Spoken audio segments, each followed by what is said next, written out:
प्रयागराज कुंभमेळ्याहून वापस येणाऱ्या परतुरेतील भाविकावर काळाचा घात। कापसाच्या टेम्पोला कारची समोरून धडक, एक जागीच ठार तर 3 जण गंभीर जखमी। प्रयागराज कुंभमेळ्याहून वापस येणाऱ्या परतुरेतील भाविकावर काळाचा घाल, कापसाच्या टेम्पोला कारची समोरून धडक, 1 जण जागीच ठार।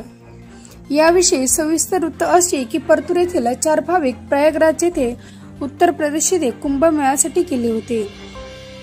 प्रयागराज उत्तर प्रदेश कुंभमेळ्याहून दर्शन करून परत येत असताना मंठ शहरापासून जवळच असलेल्या शेवगाव पंढरपूर महामार्गावरील महावीर जिनिंग समोर उभे असलेल्या कापसाच्या छोट्या टेम्पोला परतूरकडे जाणाऱ्या भाविकांची स्विफ्ट डिझायर कार चालकाचे नियंत्रण सुटल्याने टेम्पोला समोरून जोरदार धडक दिली।